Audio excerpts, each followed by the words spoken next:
This question is to conduct a chi-square goodness of fit test to determine if a calculator simulation of a six-sided die. A statistics teacher used a calculator to simulate rolling a fair six-sided die 96 times.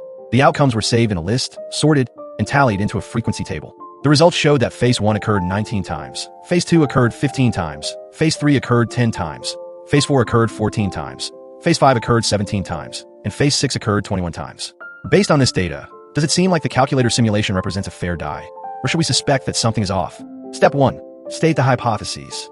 We are testing whether all 6 sides of the die are equally likely.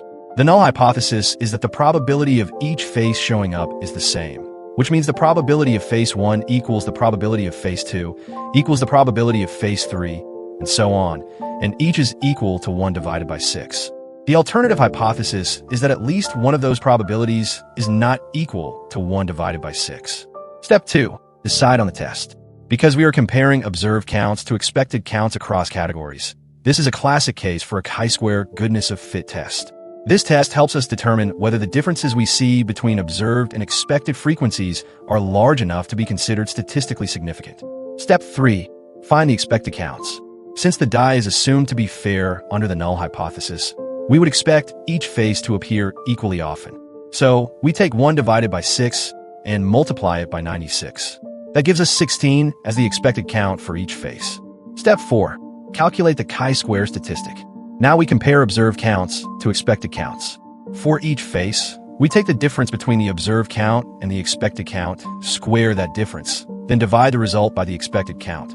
We do this for each of the 6 faces, then we add those 6 results together to get our chi-square statistic. For face 1, the observed was 19, expected was 16, so the contribution to the statistic is 0.5625. For phase 2, it was 0.0625. For phase 3, it was 2.25. For phase 4, it was 0.25. For phase 5, it was again 0.0625. And for phase 6, it was 1.5625.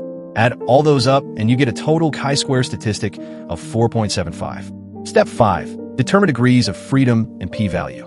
The degrees of freedom is equal to the number of categories minus 1, which is 6 minus 1, giving us 5 degrees of freedom. Using a calculator or chi-square distribution table, we find that a chi-square statistic of 4.75 with 5 degrees of freedom gives a p-value around 0.45. This is clearly greater than a common significance level like 0.05.